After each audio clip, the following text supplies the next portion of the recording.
and we were talking, and I forgot that I don't record right beforehand. I just talk to the guest for like a minute, but we were getting carried away, and I realized I was like, oh shit, I need to record this. We were talking about I don't know, we'll just jump from there. We'll continue the conversation. I was saying how my grandfather and his brother, who my great uncle Rich was his brother, who was on Omaha Beach when he was 18.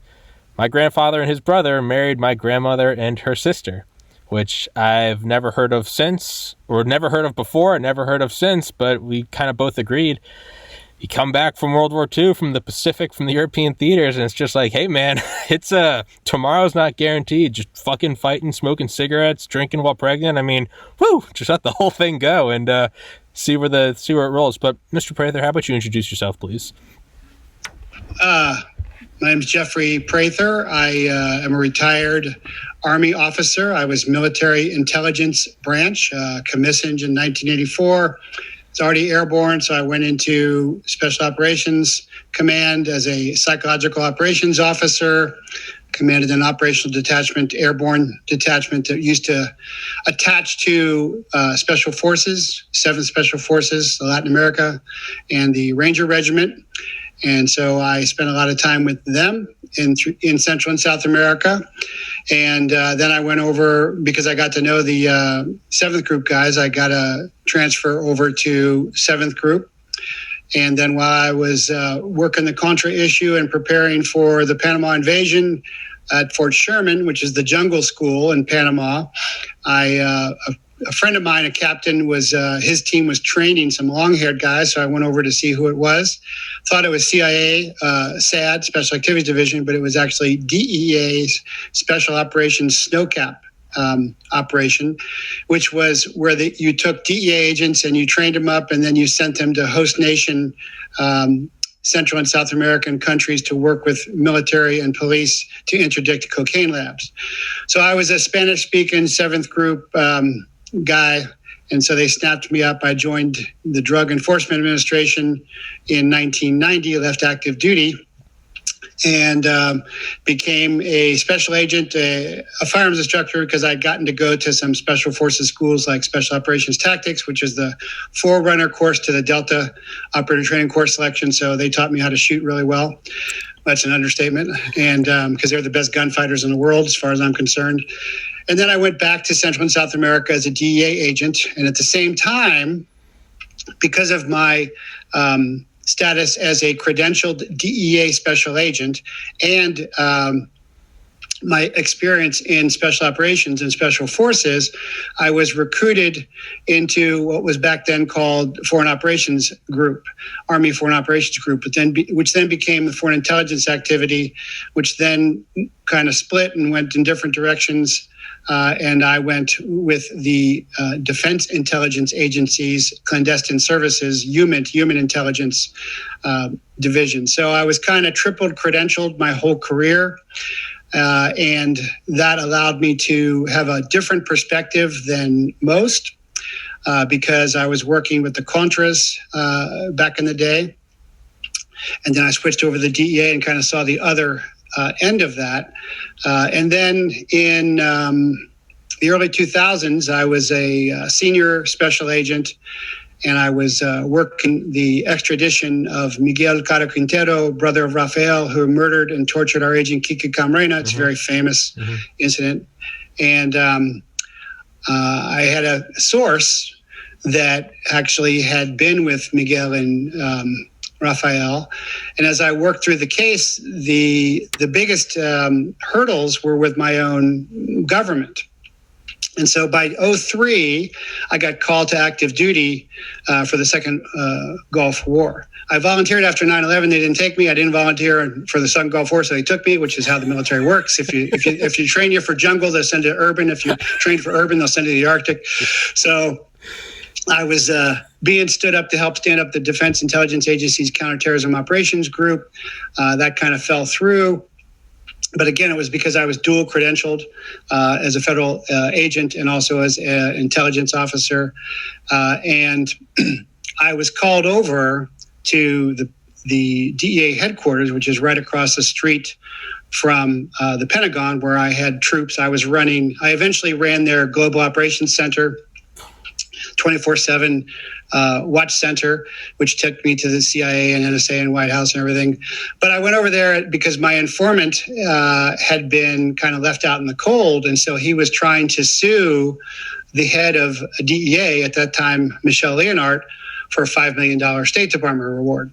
And I'd worked with Leonard and Tandy, who had subsequently gone from the Department of Justice Attorney General's office to be the administrators of the Drug Enforcement Administration.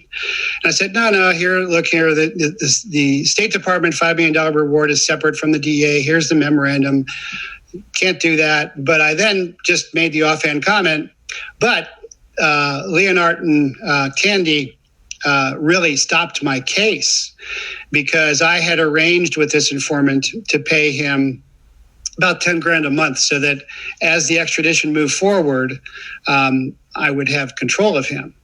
And the whole point of this was that no one had ever been extradited from Mexico, the cartel leaders. Originally, the big cartel leaders were Colombia, and the Mexican cartels were simply the transporters, the facilitators through the plazas.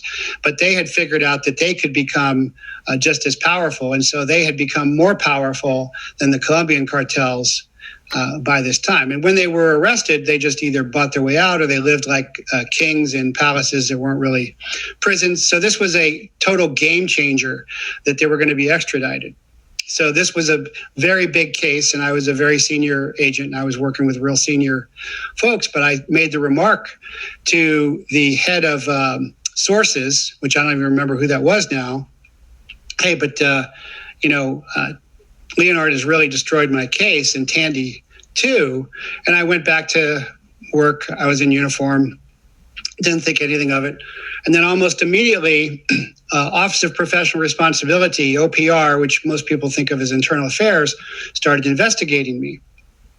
And eventually they investigated me for about 5 years.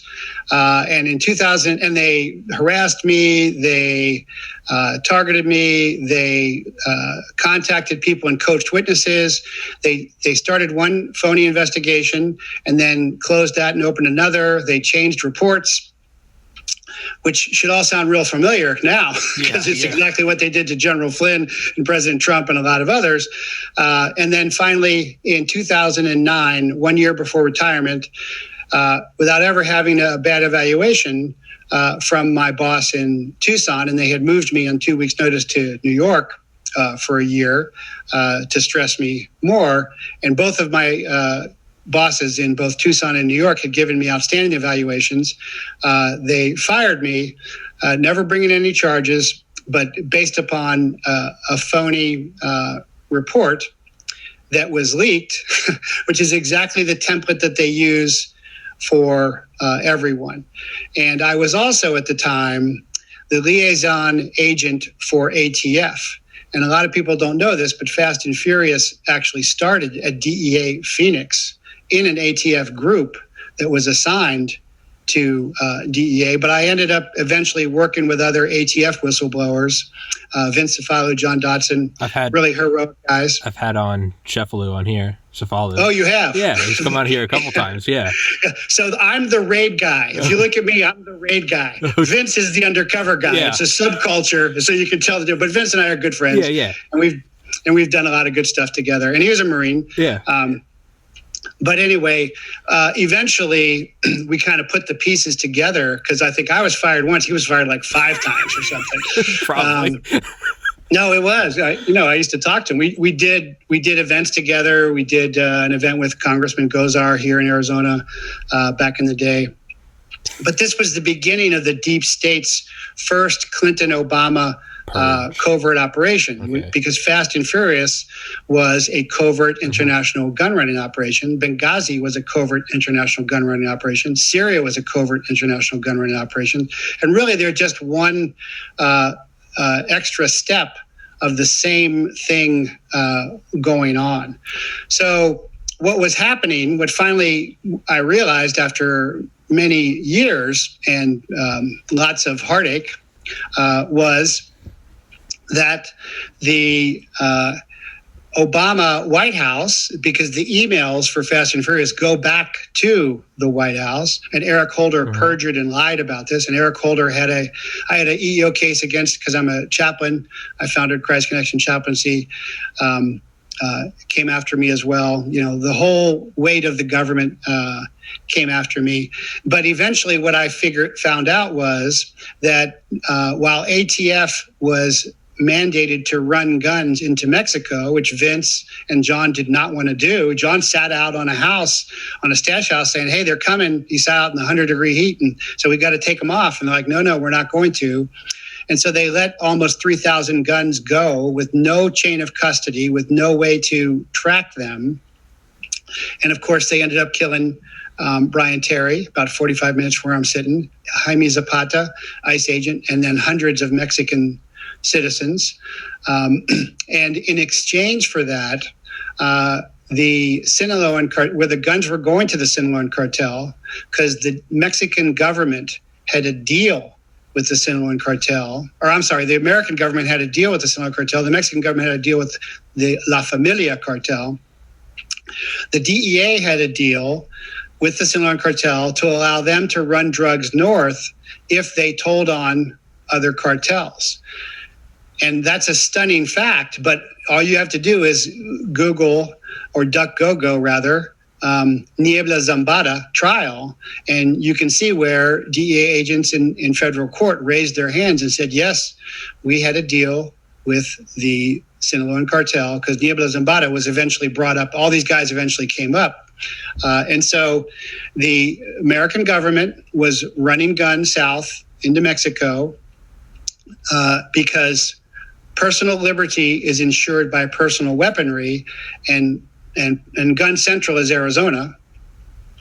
And so they tried to build this fake narrative that cartels were coming up to Arizona and Texas gun stores to buy guns, which is ludicrous. The U.S. government sells weapons on a mass scale to around the world, including the government of Mexico. That's where then the government of Mexico was giving them the Sinaloa cartel, La Familia cartel. And so that's how I went from hero to zero. That's my sad luck story. Everybody's got one. Nobody cares. No, that's a joke. That's a joke. No. In nowadays, I kind of take, if someone says you're zero, I think nowadays that's kind of a badge of honor when you look at the forces that are ruling the world. And everyone's got a story, but it's not sad. I bitch and moan all the time. As soon as I graduated college, I got into medical school, had a hot girlfriend, was king of the world. A couple months after that, lost my oldest brother to suicide, and I gained a bunch of weight, did a bunch of drugs, and moved home in 2016 because I was suicidal at 26 years old, like a real fucking loser. And only 3 weeks ago did I move out, and I'm 30. So no, everyone's got one, but you're right. 3 weeks ago. Oh yeah, wow. Actually about a month. Actually about 4 weeks ago. No, I was at home for 5 years, man. I was the 30-year-old above my parents' garage, yelling at a camera, and somehow I've turned it into an income source. But the point is no, everyone does have. You're right. Everyone does have a story, but they are interesting. They're all interesting, and I think yours is much more fascinating than mine. First of all, I need to get you and Sheffield on here together. That would be a badass episode. Oh, that'd be great. He's a hoot, man. His book Rat Snakes. Another odd that him. He was a cop in the town where I went to college, Athens, Georgia, and it's just all this weird degrees of connectivity.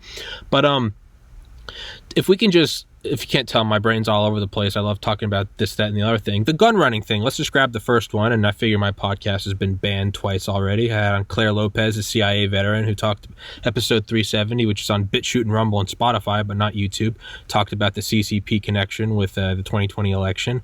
And then episode 411, Dr. Roger Hodgkinson, MD from Cambridge, who is not even an anti-vax guy, just said he doesn't think lockdowns are effective. That was my second strike. So it'll be interesting to see if this is the episode that gets me banned. Was Mandalay Bay gun running? Well, I don't know for sure, but that was certainly some kind of covert operation. What I've heard is that looked like a Middle Eastern Saudi hit that you kill a lot of. There's a movie I think with Tom Cruise, where they shoot a lot of people to get one person. Sure. I think but I can tell you for sure, having worked with lots of special operations snipers, I'm not a sniper, but I've worked with them and I know them, is not one guy could have done that. And also the range fields to hit that area were incredible. And of course, there's, now we know the FBI just covers up everything. What I say now is the FBI is the clean team. So on a covert operation, there's several stages. One is a pre-surveillance, and then there's the operation, then there's the blocking, and then there's also somebody who comes in and cleans it up, which in the old days was you pick up the brass or whatever. And so what I say now is the FBI is the covert clean team for the deep state, working for state enemies of the CCP and also domestic traitors such as the Dems and BLM and Antifa. I just put it together and call it Blantifa together. But I mean, the FBI, and I always say this, I graduated from the FBI Academy in 1990, and I'm personal friends with Ed Morales, the hero of the Miami FBI gunfight. He's been on here too. Oh, has he? Yeah. God, I haven't seen Ed. Man, you should do a homecoming show, because Ed did undercover for me. Oh, so, shit. We got a lot of episodes we need to do. Yeah. So, I know what a real heroic FBI agent looks like, because he's one. And I know what a real heroic ATF agent looks like, because Vince is one. But what has happened is when Obama came in, under the false pretenses of us trying to seek redemption for our sin of slavery, he wiped out the patriots in the military, the intelligence, and federal law enforcement, 200 to 400 at the top levels, put in SESs, and that's why you saw President Trump having to keep firing people. And I knew Barr had been with CIA. Mm-hmm. We knew that. I knew his stand on Ruby Ridge and on Waco. I knew the FBI HRT sniper who killed the woman at Ruby Ridge. So we were hoping things had changed around, but the infiltration, I mean, my thing on my show is, as an intelligence officer, I look at the battle space, and the first rule of war is to know when you're in one. And so what I said was, there's different types of warfare. And by the time you get to what is called fifth generational warfare, you can no longer identify the combatants. They're not in uniform. And really, a uniform is just your flag. Mm-hmm. Every once in a while, you'll see Blantifa with a CCP flag, and you'll see infiltrators coming up from Central America wearing Biden shirts. But for the most part, that's not true. And the funding sources and support sources are not shown. And then we're supposed to buy that this is all organic, when you got people coming from Yemen, from China, from Bolivia, from Venezuela, all the way up. And there's buses, there's tents, there's porta potties. Same thing with Blantifa. There's shields made. There's guys walking through the crowd paying them. There's a complete logistics chain that, because it is covert and fifth generational, and also because the military academies say for it to be war, it's got to be a state actor. No, it doesn't. That's what the whole point of the unrestricted warfare report that came out with the two Chinese colonels in 1999 was, we can't take the U.S. head on. Nobody can take the U.S. head on. So we're going to do unrestricted warfare. We're going to do 1,000 bites, which is 1,000 talents program, which is Dr. Lieber having a female Sparrow, military intelligence, People's Liberation Army female there. Same thing with McConnell, same thing with Soros, same thing with Hunter, all of that. But people are starting to wake up, and that's good, because the first rule of war is to know when you're in one. Yes, that's Brigadier General Robert Spalding, Stealth War, his book about China. I had him on this podcast, episode 161. His whole book is about, he was like, China is winning the war because the United States doesn't even know we're in one yet. And it's unrestricted warfare. You're correct. They cannot take on the force that we have. So what do? You do some asymmetrical warfare. Is it a trade war? We saw that with Trump. Are you flooding the borders with fentanyl? Are you flooding the borders with COVID? Are you using domestic groups like BLM and Antifa to destabilize? I mean, Yuri Bezmenov, right? I mean, goes through the active measures: demoralization, destabilization, crises, normalization. You're seeing it all, and we've known this for a while. I'm only 30, but I mean, even I knew growing up the days of the marching armies are over, right? I mean, maybe Korea was the last one, perhaps Vietnam, but maybe the Iraqi Republican Guard surrendering, but I know those days are over, and I think anyone in my generation who are not veterans, myself included, know that. But it seems like it's getting even more obfuscated now. You can't even tell, is it it used to be, oh, we know it's ISIS. We know that's coming from Pyongyang. We know that's Moscow. We know that's Beijing. Now it's like, is warfare, it's not Omaha Beach. It's the Belt and Road Initiative. It's not the Spetsnaz. Is it the autonomous zone in Seattle? There's no distinct thing, and it's frustrating, right? How do you fight that? It's frustrating seeing your grandmother battle with cancer. It'd be so much easier if it was a home intruder that you could see and go, there he is, let's kill him. This guy's trying to hurt my grandma. When it's cancer, and then even the smartest doctors in the world at the Mayo Clinic are like, we can hit it from this angle, but then this happens. It's infuriating. And yesterday I had on Dr. Federer, author of a new book called Socialism, A Real History of Socialism from Plato to the Present, How the Deep State Capitalizes on Crises to Consolidate Control. I think I got that right.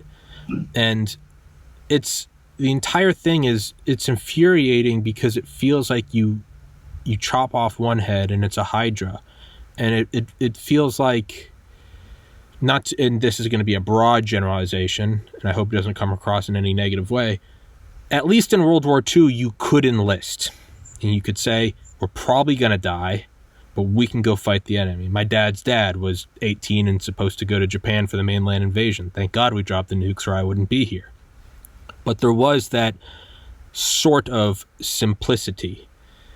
Now, it seems like you don't even know what to do. And I don't know if I'm conveying this correctly, but what is there to do? What can someone like myself do? I try to bring on patriots on my podcast. I try to make light of information. Sometimes has nothing to do with present day. It's just about a Cold War historian about ICBMs. I try to insert lessons in intelligence and education in kind of a fun, digestible way that doesn't feel like schoolwork. In your opinion, what can we do? Is it all lost? Or as you say at the beginning of your podcast, you're not as well organized, you're not as ferocious, and I love that. That when I first heard that gave me hope, because I always say that to people. I'm like, you know what? At least it's not D-Day, all right? We can do better. We're not uncovering like Dachau. We're not going, what the hell is this? Like, it's bad, but it's not there. Can you say your opening line? Oh, you're not. Your mask won't silence us. Your shutdowns won't stop us.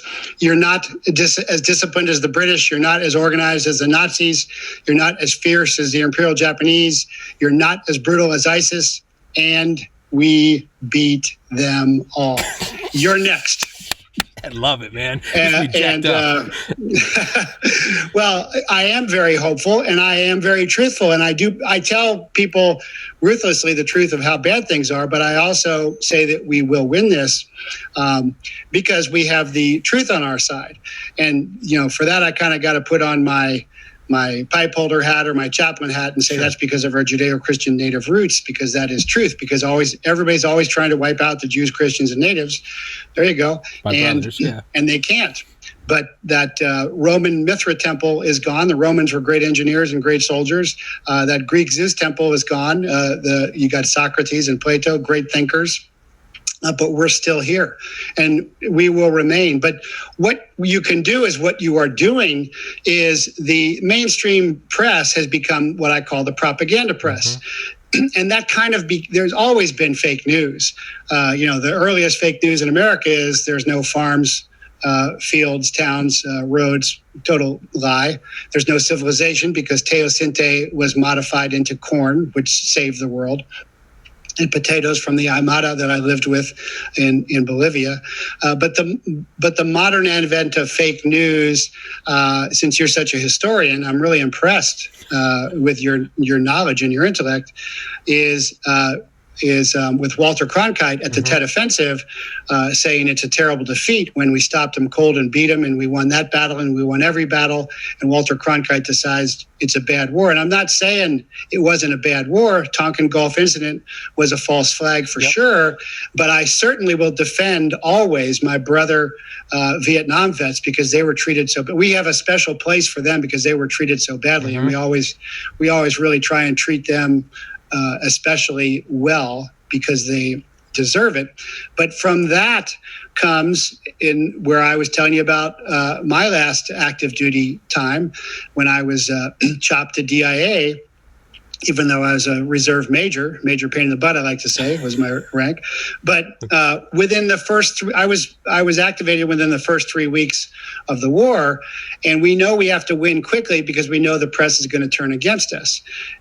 And you could say that Cronkite had good motives for doing that. That is irrelevant as far as I'm concerned because it's not truth. But we know we have to. We know we have to win quickly. So within the first 3 weeks, we won the conventional war, the second Gulf War in Iraq. We won it. It was over. But instead of surrendering this time like they did last time, because we did PSYOPs, we dropped leaflets the first time. Guys come out with their hands over their heads. And so when you say on the leaflet, hey, if you surrender with your rifle over the hands of your head on the leaflet or on the loudspeaker, which is what I used to do. I used to actually parachute jump loudspeakers, is then we won't kill you. If otherwise, we'll bulldoze you over alive in the sand. And so we see thousands of guys coming out with their hands over their heads. So that's a metric of the PSYOP effectiveness, just like the mask is a metric of the PSYOP of the effectiveness. Because COVID is certainly a bioweapon. Anybody who knows their stuff knows it came out of Wuhan. Yeah, you can trace it back to Fort Detrick, to Harvard, to Canada, to the lab, to the market space. But really, it's released by them, just like fentanyl is a drug weapon coming out of there.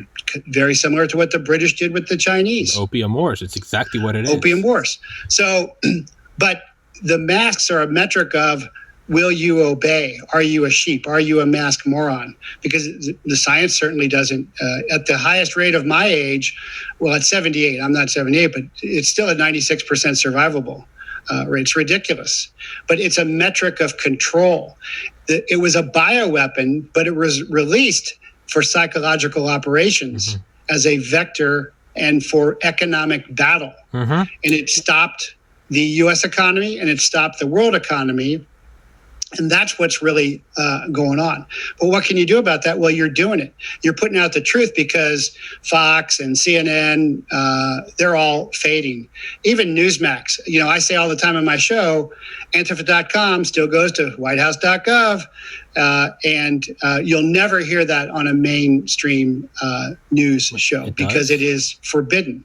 You didn't know that? I didn't know. There you go. I didn't know that. There you go. So I haven't checked today, but Antifa.com, click on it, it'll go to whitehouse.gov. And before that, Antifa.com went to Biden.com. Jesus. So the Antifa are the covert militia of the left, sponsored by BLM Germany, which goes back to Al-Qaeda Peninsula, but mainly China and mainly Iran. I worked in FinCEN, and I worked with IRS. This stuff is totally traceable. It's easily traced. If there were 1811s, if there were special investigators actually doing their job. So the first thing is to alert everybody that we're in a war, because everybody fights the last war and everybody likes to fight the good war. And so World War II, now my dad's a World War II Pacific veteran too, and he says the same thing, is thank God we dropped the bombs because the fighting was horrendous. Yeah.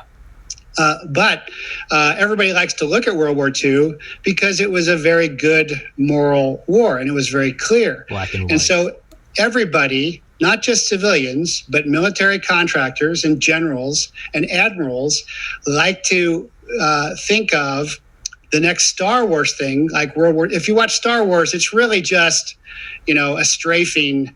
It's just lasers and spaceships. It could be Spitfires on the beach. Everybody always wants to fight the last war as opposed to the next war. And at the beginning of every war, we're always rocked back on our heels. All you got to do is look at Pearl Harbor. You look at Midway. We're getting our asses kicked across the Pacific before we finally figure out what's going on. Same thing with the Civil War.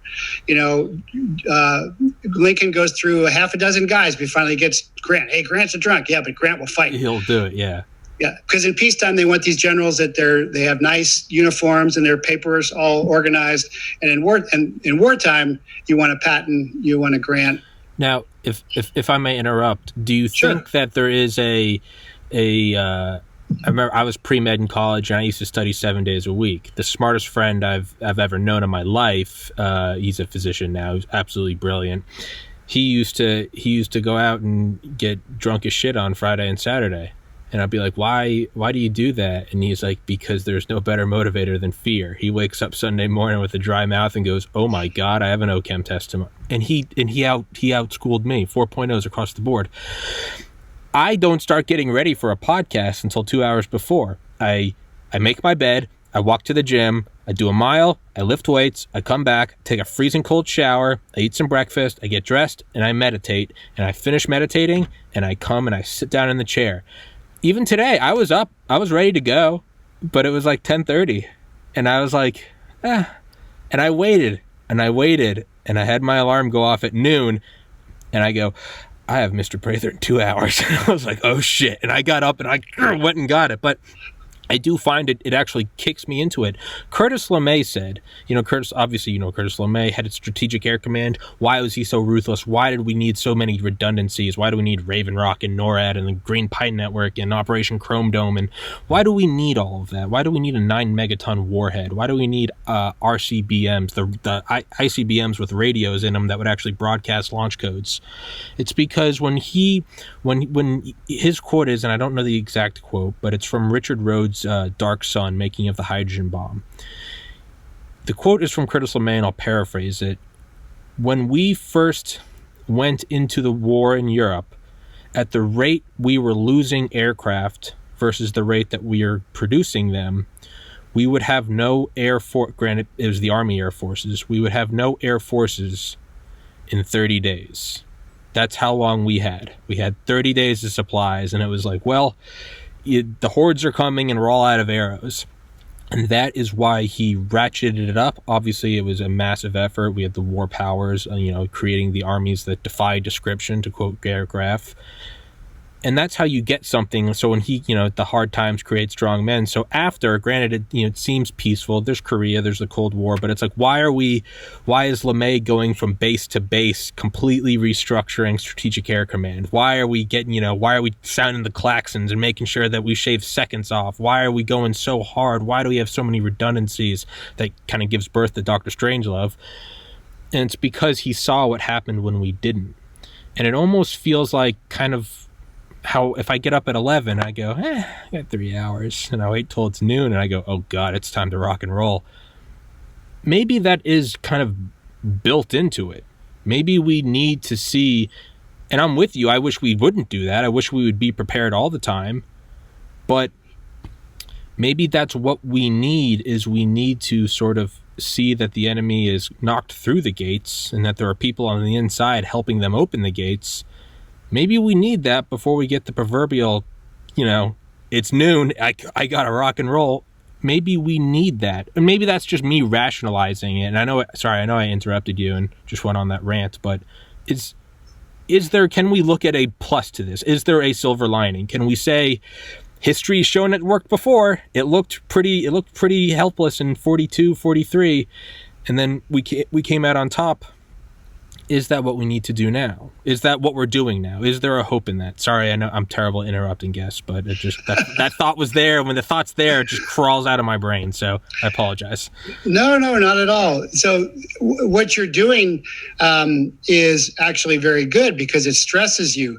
I'm the founder of Christ in Action Chaplaincy at ChristChaplaincy.com, and it's an outside the box chaplaincy.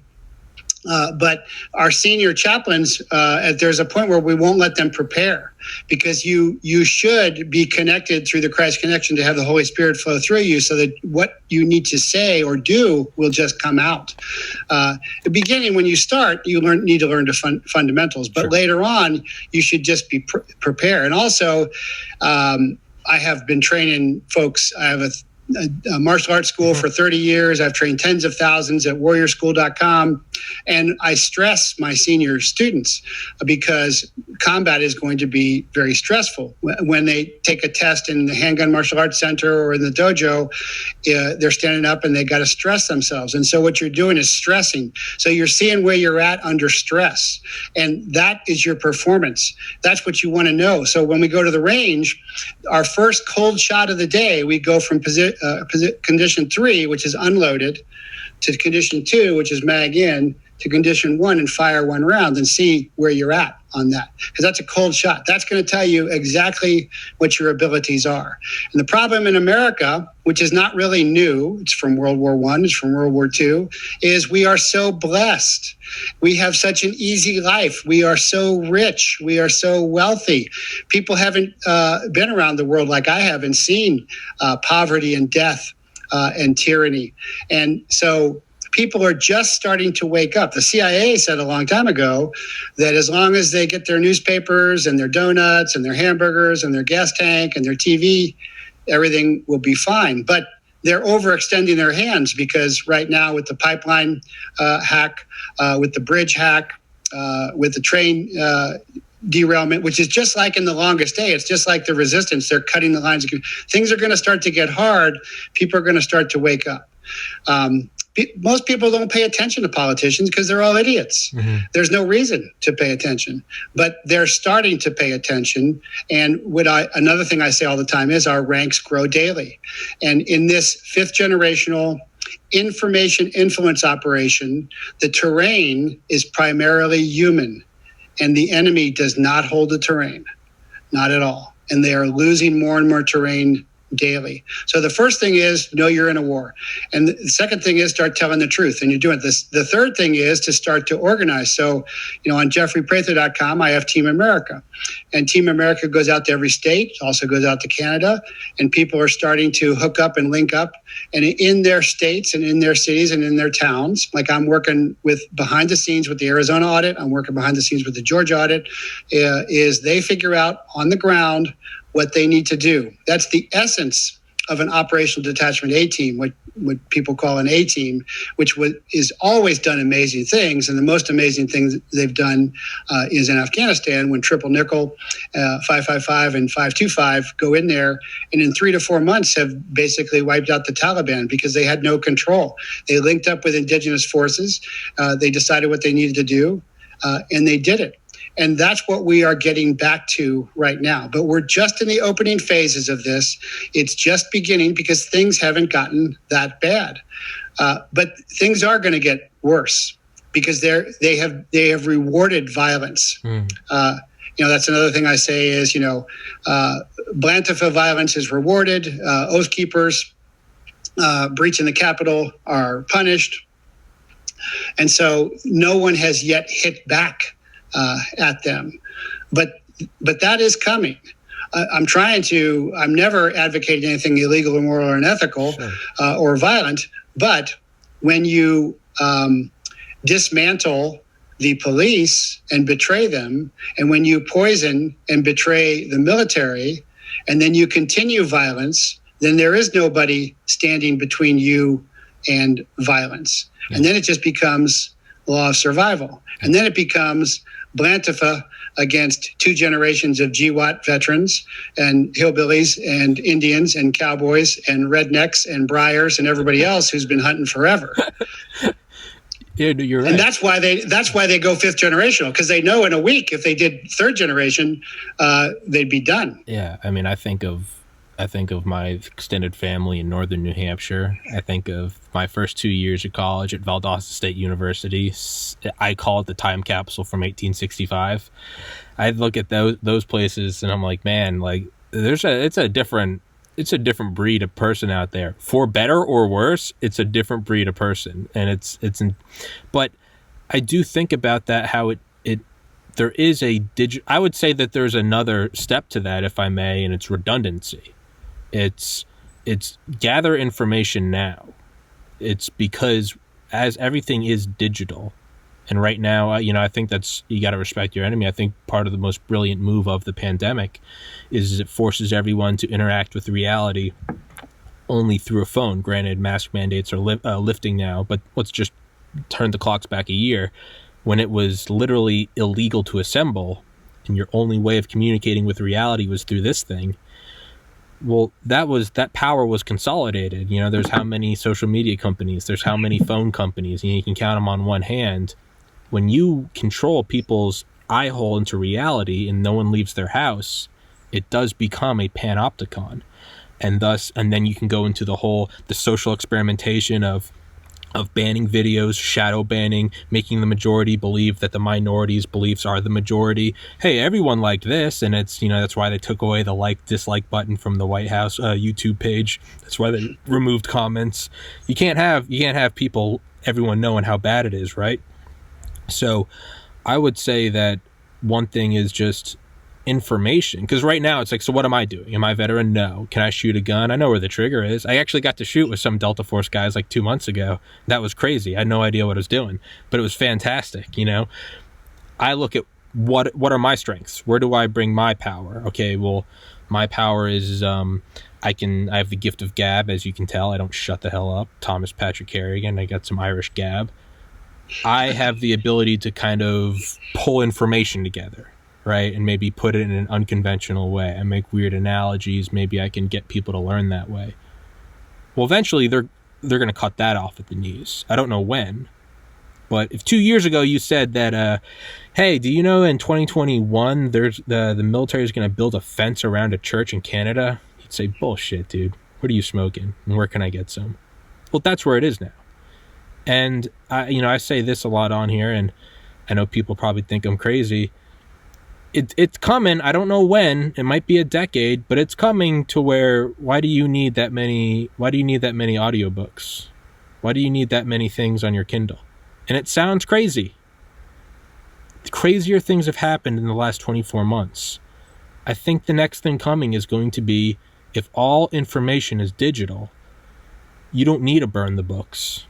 You can just delete them, or do a high altitude EMP. To me, so if I may add to yours, it's of what you need to do: assemble, tell the truth, meet with people, organize. Well, I'd also say redundancy.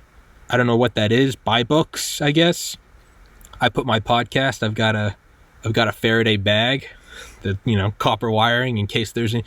People say I'm crazy, and I probably am. I don't refute that, but I think that's an important thing, is to learn as much as you can now. So if all else, whenever I have the Delta guys on here, they always tell me, I'm sure what is it, PACE, primary? I don't remember. But it's 4 things. But it's basically 1, 2, 3, 4. Have redundancies upon redundancies upon redundancies, and then have backups for those. I look at what I can do, and my role in this 5th generational war is, I know all this information. I have a freak show memory. I guess I will be like an oral truth teller. I'll pass down stories if it all goes to shit. And again, if you can't tell, my brain's sporadic. I talk like a crazy person, but I think that's an important aspect, is to know from history, because a lot of this stuff you don't even need to look at what's going on now. You can just look at the Opium Wars. You can look at World War I. You can look at Pearl Harbor. You can look at Gulf of Tonkin. You can look at all these things. What's happening now is just a reflection of the past. If you can learn from that, you can see what's happening now. I don't really know where I was going from that, and I didn't really ask you a question, so I guess I'm just handing it off to you now. No, that's very true. And oral tradition is very strong. And again, that goes to the bookends of Christic, which begins with Judeo, which is singing the scrolls. And that's also with the Native American, because in America, we should fish the way people have fished for thousands of years. You fish one way in Alaska, you fish another in Hawaii, but you're always fishing. So if you're going to pray in America, pray the way natives have for thousands of years. But the kinetics of singing in Judeo, or dancing, or in Australian Aborigines or Apache Indian people, walking and singing at the same time, you're experiencing it. And so redundancy is really important because redundancy brings resiliency. So 2 is 1, 1 is none is when you're setting demolitions. So that is very crucial. But I'll give you an example of Hollywood has now been destroyed because Stan Lee is dead. World War II veteran. There's not going to be any more Captain Americas. There's a lesbian Batgirl that failed miserably because there was no truth to that. So the Hollywood industry is collapsing, just like the rest of the entertainment industry is collapsing, because you still need conflict. You still need boy meets girl, boy loses girl, boy finds girl. You have to have good and evil. And so they want to get rid of that. It's not going to work. So a while back, earlier this year, my chaplains who work really hard, we met in Branson, and we just got a big house, and we just had our kids together and had a good time. And we went to see Jesus, the show Jesus. And it was a live action show. So we're sitting there, and over here, there's a village with things happening. And here there's the sea, and over here, there's more stuff happening. And then there's horses and Romans on horses and camels coming through. And the kids loved it. And for every age group it worked. And it was multidimensional. Like when he turns over the tables, they did it in slow motion because the coins were something real lightweight. So because that was the pivotal moment when he ticks off the Romans and the Jews and ensures that he's going to be executed with violence for all the vanilla Christians out there, with a weapon, quirt, go buy swords. But that was an example of, okay, you're not going to let us make good movies anymore like Ben-Hur. Okay, we're going to do our own thing, and we're going to do it, everybody in person. And it's going to be people, animals, multidimensional images. It's going to be better because it's in person. And so the actors were experiencing it. They were like, for a native person, they were in a ceremony. So they were moved. And at the end of it, there's no credits. They don't take a bow. And there's no credits on the show line. And somebody comes out and says, hey, if you want to, meet somebody to talk about Jesus, we'll be in the lobby. It was a ceremony. It was a sacred ceremony. The opposite of big church. I was just in Tulsa in a big church going, don't big church to everybody, ticking everybody off. Because Yeshua says, don't go to church, synagogue. Yeah. And then we have so that's what's happening. The alternatives are developing, and you're developing the alternatives, and you're, 30 years younger than me, and you're reaching another generation, but your history, and oral tradition is really important, because with 40 years of dumbed down schooling, people can't read and they don't know any history. They're like, where's Paris, France? Is that in Europe? Is that a country? I mean, it's unbelievable what they don't know. I talked about a mathematician, left-wing mathematician in my dojo who doesn't know about he's an atheist, but he doesn't know about the golden ratio. Well, the golden ratio is in your ear. Fibonacci. The golden ratio is in the Milky Way. The golden ratio is in a nautilus shell. It's in a flower. Well, that connotes intelligent design, because if there's an explosion, there's chaos. But out of this explosion comes order. So how about let's look at the science? How about let's look at the mathematics? That's simply 1 plus 2 equals 3. 2 plus 3 equals 5. That's obvious, but everybody has been so dumbed down by big church and by big school and by big tech being censored. So you're doing it, and it's going to happen. And Hitler, remember Hitler? Your history. He thought his Hitler Youth would defeat American Boy Scouts. But here's a key point, and you'll appreciate this because you have great military heroes on your show, is on D-Day, and this unrestricted warfare by China is much more sophisticated than Overlord ever was. It's much more involved. It's on a scale of 10 at least. But On D-Day, the platoon leaders and platoon sergeants are moving around because they got to move their men. And because they're moving, they quickly get killed off on both sides. The platoon leader, the young lieutenant, gets killed off. A second lieutenant's lifespan in combat in Vietnam was 15 minutes. And the platoon sergeant gets killed off.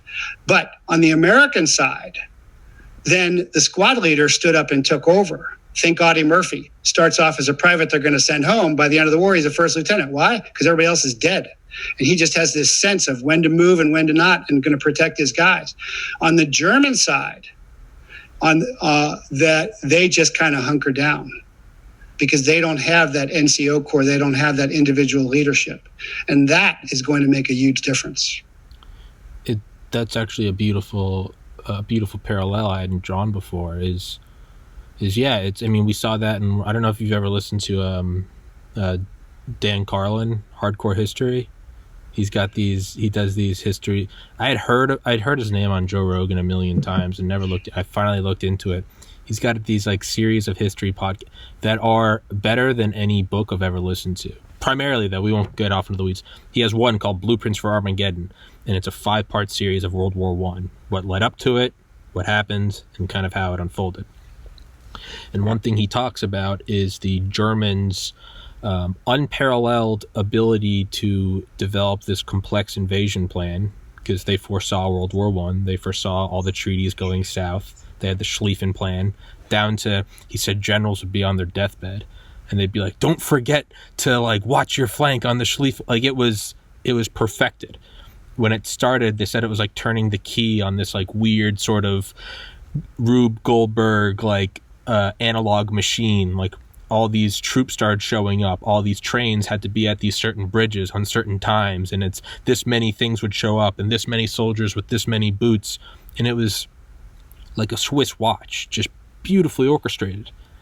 However, and as someone that had clinical OCD and went through OCD therapy, and thank God I'm free from that hell, it's probably how I got into med school, but like clinical OCD, if it starts to go wrong, there's no, all right, no plan meets contact with the enemy. So when all of a sudden, like, a bridge, like, broke, the war didn't even break out yet. I was like, no, well, you're supposed to be there at 12:07, and that's supposed to be there. And it just went nuts. We just don't know what to do anymore. It's just, it's Hitler going into the Wolfschanze, being like, I don't want to hear about it. Give me some cocaine. It's maybe their complex 5th generational thing. Maybe it can't survive outside of this perfectly orchestrated, we control the nightly shows, you have the same talking heads, ha ha ha, Trump bad. You get the same, we put banners on everything, COVID-19, Area 51. YouTube puts banners on JFK assassination videos now. Maybe they can't exist outside of this perfectly developed system. Maybe they are the Germans in World War I. It's intimidating. It looks brilliant. It's a complex watch, like you're saying about the Chinese now. Maybe it won't survive contact with the enemy. Maybe it will. But no, it isn't. Okay, there you go. No, it is not.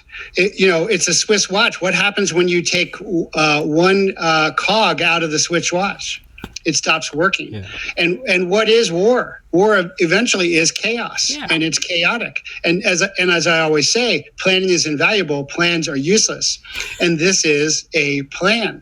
And so your show, my show, all the groups that are springing up are not fitting the plan. And that's why you see them getting caught in the lies. That's why they have to censor. They had to take Trump off Twitter because he was better at it than they were. They have to censor him off the news because they can't figure out. You saw here in Arizona, the Maricopa audit. They're panicking because the pieces don't fit together, and so eventually it will fail. It's not going to be fun. It's not going to be easy. It's going to require great sacrifice. And they're splitting, with the rail, with the bridge, with the river, and with the pipeline. They're splitting the country right now, and they're also splitting up cities like D.C. Still got National Guard, but you poisoned the National Guard from Michigan, and then you left them there. So who's the National Guard going to be loyal to? Their families or the people that poisoned them? and the people that had them sleeping in parking garages. When it really comes down to it, who are they going to side with in the end? So it is going to collapse. It is beginning to collapse, but they want you to think that they're this unassailable giant, monolith. And that's not true at all. Yeah, it's like well, of course they're not going to broadcast. It's kind of like censorship. You can't bring up censorship because it gets censored. You can't, who are you going to go confess to? Are you going to go Are you going to go drop a tip off at the CIA saying, I think there was a shooter on the grassy knoll? It's like, well, who watches The Watchmen? They're not going to tell you, oh, the plan's falling apart.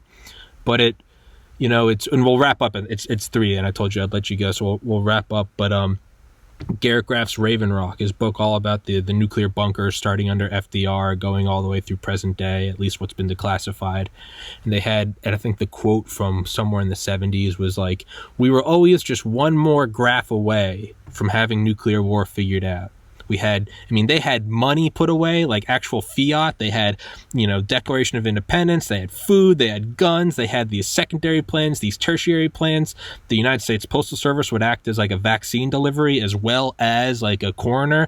They had all these things just planned out to a T. If a nuke comes from here, we'll put them in this train. Congress goes to the Greenbrier. President goes to Mount Weather. Blah, blah, blah, blah, blah, blah. But whenever there was an actual scare, and it happened with Truman, and I think it happened with, I forget who else it happened with. We saw it happen with Bush and Rumsfeld. But often with Truman, when they thought there was a bomber group coming out in sometime in, I think, 47 or 48, he said, we need to evacuate you. And he was like, I'm staying here, and I'm going to broadcast from the White House so the American people know I'm not hiding in the hills. Time and time again, you'd see secretaries, you'd see generals, where when the time came, when the Cuban Missile Crisis or Able Archer 83, when the time came for the rubber to hit the road and the Marines would land and, Mr. Secretary, we need to get you to a bunker in 11 minutes, they'd always say, I'm going to stay with my wife and kids. Because they have backup governments. They have Plan Bs, Plan Cs. They have the line of the continuity of government. When it ever felt like it was real, we think there was a 2200 nuke launch from the Soviet, there was always, and I'm not necessarily making an argument for or against going for bunkers, but rather what I'm saying is the plan said, this secretary will go to this bunker and they will be escorted, but it would always come down to, I'm not going, I'm staying with my family. Now, I'm not saying that affects the war. What I'm saying is the plan would fall apart. When the big game came, it would just fall apart and it would be chaos. And I feel like if it can happen at the White House, Truman says, I'm going to stay here, like leave me a microphone. Why can't it happen in every other aspect of their so-called war, their Marxist takeover, their 100-year plan for China to rule by 2049? And thank you for this episode, man. This gave me some hope, actually. I got jacked up. There is hope, and we are going to win. And I've worked on continuity of government and continuity of operations in the military and in intelligence. I did it for DIA. I did it for DEA New York. And one reason is that they don't practice it. The head's like, I'm too busy, but I'll do it when I got to do it. Well, if you don't practice it, you aren't going to be able to do it. But it's already happened, because this is the debate about the nuke codes not going to Biden. And how do we know that? Because Pelosi was asking for the nuke codes. So there's already a break in the chain of command, and that's where you see the generals, including a friend of mine is General Boykin, former commander of Delta Force. Maybe you've had him on the show. I have not. Fabulous guy. Who signed the letter that the generals and admirals saying, hey, this is not a chain of command. This doesn't work. So the chain of command is already failing. And the more they cut up the country, the less control they are going to have as things get worse. And people are going to rely on each other. And that's what they don't understand about Portland and feral cities. And feral cities is the new place of guerrillas. In World War II, guerrillas are in the countryside. But now we learn from Fallujah, there's too much overhead surveillance for countryside guerrillas. It's in urban, dense areas, and those are called feral cities. And how Trump finally killed ISIS was to declare certain cities feral cities, which in World War II would mean level it. Mm-hmm. just let it happen. And so that's what Portland is. Is a feral city where the CCP can come in and control. But how are they going to control those lines of communications? They can't. Because they have to isolate everybody. How are they? That's why they're buying up farms and ranches. Mm-hmm. But who's going to work them? Who's going to do the transport? You're already having truckers not going into feral cities because they're getting beat up and killed. So it will self-defeat. It's not going to be fun. It's not going to be easy, but there is hope, and we will win this. And they are losing ground every day. I used to say we were winning before the election.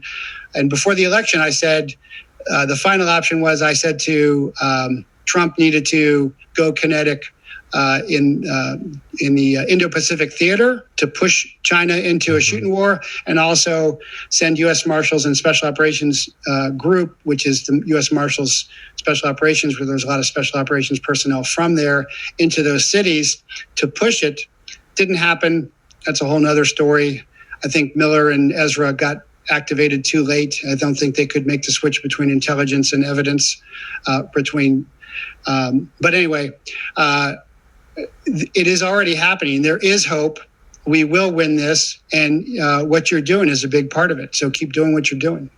Well, thank you, sir. And I could keep talking to you for an hour, but I'm going to have to cut myself off real quick though. Are there still patriots in upper echelons of the government? I mean, I know we just saw that Space Force commander get iced the other day because he went on a podcast and said Marxism is in the military. Are there still individuals in the military that they're not sweeping this under the rug? They can hear you breathe. They know what happened in November 2020. Are there still forces loyal to the Constitution of the United States government? Are there, what you were saying about chain of command? I had never heard of that. Is there hope yet beyond you and I telling each other there's hope?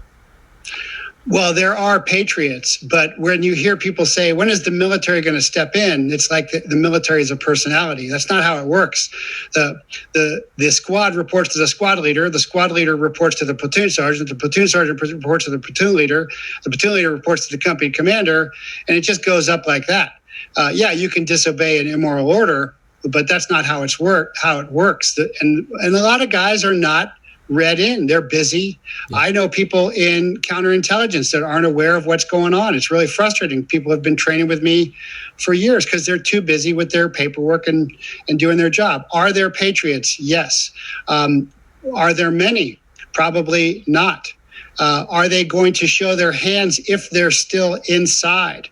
The way you operate on friendly territory is not the way you operate behind enemy lines.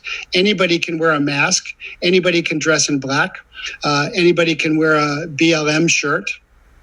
And we have to start understanding how to fight covert war. That was when I got activated in 03 to 04, is we were trying, there were about 3 of us majors with there were military intelligence branch, but we had special forces backgrounds. We were trying to say, this is no longer conventional war. The conventional war has ended. You've got to switch. You can't fight unconventional warfare, insurgent forces with conventional forces. And of course, it didn't happen until Major Gant of Special Forces got a hold of General Petraeus, and General Petraeus says, hey, it's an insurgency. No God.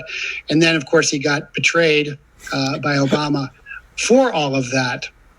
But really what has happened is this subtle coup, and what is happening now is a subtle counter coup. But we have to understand that we can infiltrate them too. We can expose. That's what Veritas is. Mm-hmm. That's what we're doing here. That's what talking loudly to everybody, to mocking people wearing masks, saying mask morons and needle Nazis. Call them that, and tranny trolls. Ridicule is powerful. And do that. And that is the tide beginning to turn, because everything is fading. People are wanting to get their kids back into schools. But once they're back, if they will treat the parents at a parent-teacher meeting, shut it down like they're doing here in Vail and Scottsdale, then what do you think they're going to do to those kids? I pulled my kids out of a Christian school because it went woke, because it went Black Lives Matter. My kids are too valuable. Those teachers don't deserve my children. And so that's what Team America is on jeffreyprather.com, is rely on each other and God and not on toxic, corrupt government. That's how we broke away first time. That's how we're going to break away again. That's how we did it before, and that's how we'll do it again. Yeah, and this time for real, we'll wrap it up. I was going to say, Norman Ohler, he's an author I've had on here who wrote a book called Blitzed about Hitler's drug use, but he wrote another book called The Bohemians, and it's about one tiny little section of the resistance in World War II.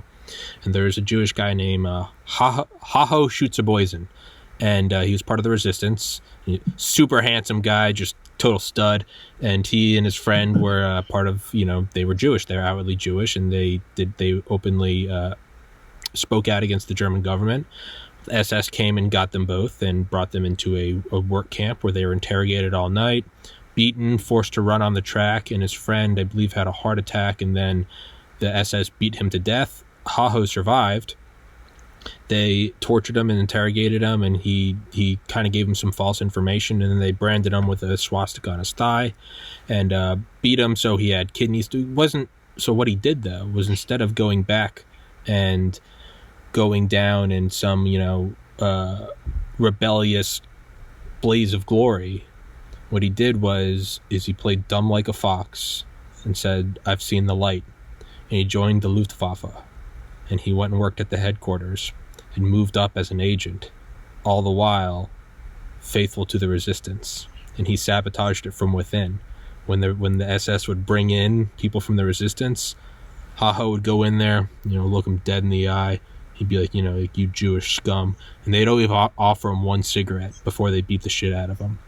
And that was their way of taunting him, get him a nice nicotine high, and then the SS would just beat the shit out of him. Haho would open the cigarette thing, you give him a cigarette, and inside written was like friendly, and he was on their side, and he would make sure, he couldn't guarantee their lives, but he would tell them, don't give up any information. Haho was eventually found out, and his girlfriend and all of their friends were hung till they were dead. And that you might say, oh, there wasn't a good ending. I would argue that Hitler put a bullet in his brain and Soviet artillery leveled Berlin. I would say that it did work. Did they do it alone? No. For every Haho Schutze-Boysen, there's 900 stories we'll never hear of because they're just gone to history. It wasn't for naught. It is a thing of history. And Haho never got to see that happen because I think he was executed in 1944. But I would argue it was that smart resistance, not the whole, let's just run at the Reichstag with a gun. No, Haho went full like Jason Bourne. And he was like, I've seen the light, started talking German, started hailing Hitler, went and like rubbed elbows with the elite, all the while just mind focused on taking them down. And to me, that guy's an animal. And you're right. Do they show their hand? Absolutely not. Absolutely not. Check out Courier is a new movie that just came out. Okay.